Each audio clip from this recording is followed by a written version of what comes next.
আসসালামাইকুম রহমতুল্লাহ। দেখেন, একটা ভিডিও গতকাল মানে গত রবিবারের কিছু অনাকাঙ্ক্ষিত ঘটনা।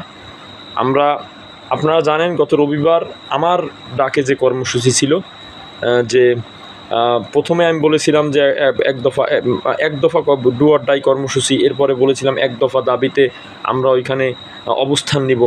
এরকম কর্মসূচি ছিল, যার প্রেক্ষাপটে আমি 4 দিন এইটা নিয়ে কথা বলেছি, মানুষকে জানিয়েছি, মানুষকে আহ্বান করেছি। বাংলাদেশের বিভিন্ন জায়গা থেকে, বরিশাল, বরগুনা, নড়াইল, এরপরে আপনার কক্সবাজার, রাজশাহী থেকে পর্যন্ত বিনিয়োগকারীরা আসছিল। বিষয়টা হলো, যেহেতু আমি ডাক দিয়েছি, আমি একেবারে 7টার মধ্যে ওইখানে পৌঁছে যাই। আমরা 3 জন ওইখানে ছিলাম। সাভারের আমাদের অপেল খান নামে এক ভাই, মনিরুল ইসলাম, আমি আরেকজনকে দেখা পেলাম। 4 জন পরবর্তীতে আধা ঘন্টা পরে। দেখেন, সংক্ষিপ্ত করে বলবো, সেটা হলো আমরা যখন আমরা তো দাঁড়ায় আছি যে হয়তোবা মানুষজন আসবে, তারপরে আমরা পাশে দাঁড়ায় আছি, ওদিকে সেনাবাহিনী, পুলিশ সকলের সতর্ক অবস্থান। আমরা যখন 9:30 বাজে, 9:30 যখন বাজে, তখন আমরা শুনলাম একজন এসে বলল, আমাদের সাথে যে ছিল তাকে নিয়ে চলে গেল।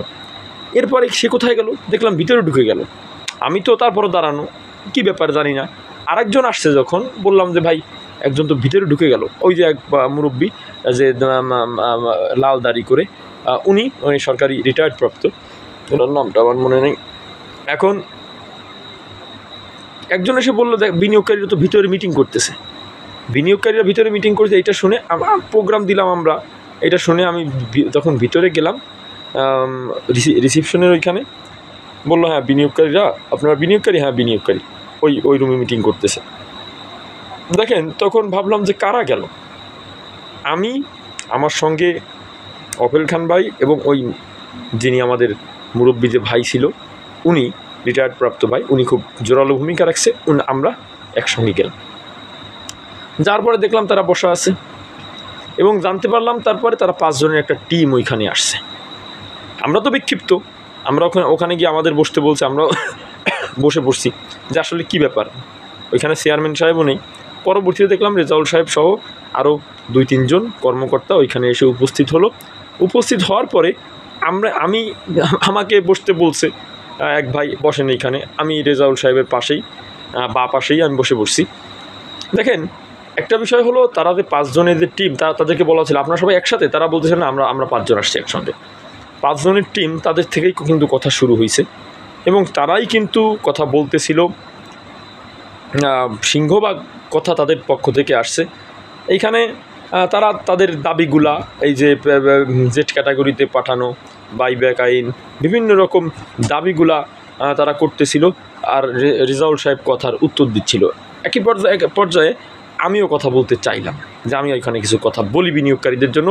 এবং আমাদের মুরব্বী, উনিও শুধু বারবার বলতে যাচ্ছিল, আমিও বলতে যাচ্ছিলাম। উনি আমাদের ওই যে মুরব্বী ভদ্রলোক, উনি একটা কথা বলছে যে আপনারা সবাই যদি পদত্যাগ করেন, মার্কেট কালকে থেকে ভালো হয়ে যাবে। একটা কথা, যেহেতু আমরা বিক্ষিপ্তভাবে গিয়েছিলাম, আমাদের দাবি একটাই, পদত্যাগ।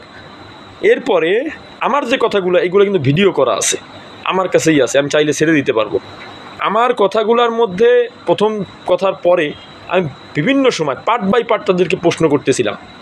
দেখেন, প্রথম প্রশ্নটা আমার ছিল যে আপনারা যেভাবে বললেন, উদাহরণ দিলেন, তাতে মনে হয় এই 15 থেকে 16 বছরে যা হয়েছে সবই ফেয়ারভাবে হয়েছে, আপনারা সব ফেয়ার কাজ করছেন, মার্কেট এমনিতেই পড়ছে।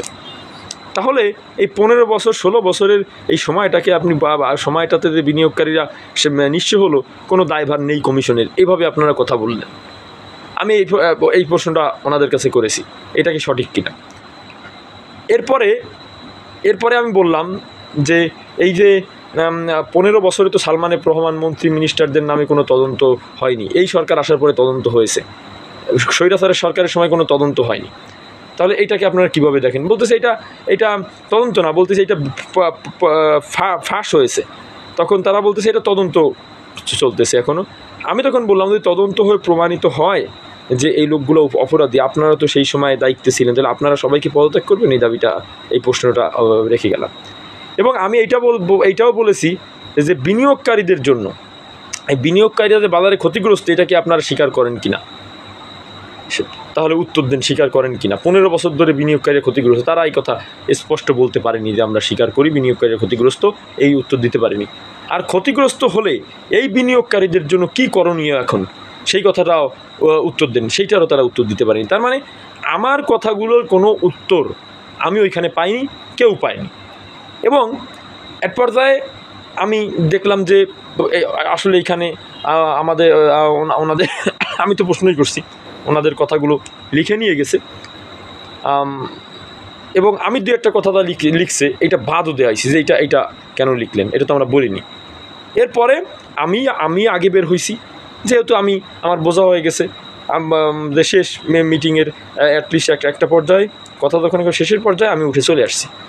আসার পরে আমার সামনে সাংবাদিকরা যখন ধরলো আমাকে, আমি স্পষ্ট বলছি, দেখেন ভাই, আমাদের দাবি এক দফা, তাদের এখানে আমাদের কোনো আলোচনা, ফলপ্রসূ কোনো আলোচনা হয়নি, এবং এই আলোচনা আমরা জানিও না। একটা পর্যায়ে আমরা শুনলাম, গিয়েছি, কোনো ফলপ্রসূ আলোচনা হয়নি, এবং এই কমিশন আমাদের জন্য কিছু করতে পারেনি।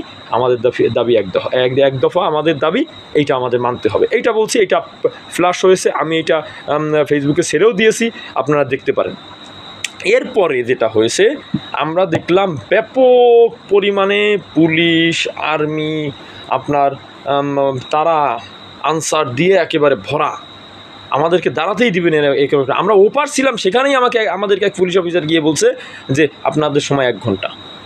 এরপরে আমরা বলতেছি কেন, আমরা তো কোনো সহিংসতা করতেছি না, কিছু করতেছি না। এরপরে আমরা ওখানে অনেক মানুষ ছিলাম, প্রায় 50-60 জন মানুষ এখানে ছিলাম, আরও মতিঝিল থেকে আসবে এই জন্য অপেক্ষা করতেছিলাম। দেখেন এরপরে যেটা হয়েছে, এক ঊর্ধ্বতম আরেকজন পুলিশ অফিসার বলছে ঠিক আছে আপনারা এখানে করেন আপনাদেরটা। এরপরে আমরা ওপাশে গেলাম, ওপাশে যাওয়ার পরে ওই পুলিশ অফিসার আবারও আমাদের বলতেছিল আপনাদের সময় 1/2 ঘন্টা, আপনারা এখানে 1/2 ঘন্টা থাকতে পারবেন, তারপরে কিন্তু আমরা ব্যবস্থা নিব, আপনারা এখানে থাকতে পারবেন না। আমরা অ্যাটলিস্ট সেনাবাহিনীর যে অবস্থা, পুলিশের যে অবস্থা, অনেকে মনে হয় এটা দেখেই মনে হয় ফিরে গেছে। আমরা সকাল থেকে 4টা পর্যন্ত তাদের এই কঠোর অবস্থানের মধ্যেও আমরা এখানে ছিলাম। দফায় দফায় আমরা মানববন্ধন করেছি, দফায় দফায় আমরা প্রেস ব্রিফিং করছি। অ্যাটলিস্ট আমরা প্রোগ্রাম শেষ হওয়ার আগেও আমরা প্রেস ব্রিফিং করে আমরা শেষ করে দিয়েছি। অতএব এইখানে কিন্তু একটা প্রশ্ন আসতেছে যে কারা গেল ওইখানে।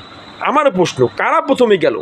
এই টিম কাদের সঙ্গে যোগ সাজসের মাধ্যমে গেল, কাদের সঙ্গে আলাপ আলোচনার মাধ্যমে গেল, বা আমরা তো জানি না, আমাদের তো ডাকিনি, মানে কে ডাকলো বা কাকে ডাকলো, এইটা আমারও প্রশ্ন। আমাকে অনেক ভাই ফোন করছে যে ভাই দেখলাম যে আপনি পাশে বসা আছেন, আমি আমার বিষয়টা অবস্থানটা আমি পরিষ্কার করে দিলাম। আমাদের দাবি মার্কেট ভালো করা, মার্কেটটা ভালো করতে হবে। তার সময় ছিল মাঝে সে বলতে পারতো আমরা এটা করব। আমাদের দাবি সকলে এক হয়ে আপনারা যে কর্মসূচি দিবেন, এইখানে বিনিয়োগ বান্ধব যদি হয়, বিনিয়োগকারীর কল্যাণ যদি হয় কর্মসূচিতে, ইনশাল্লাহ আমরা মেনে নিব। সকলে ভালো থাকবেন, সুস্থ থাকবেন। আসসালামু আলাইকুম রহমতুল্লাহ।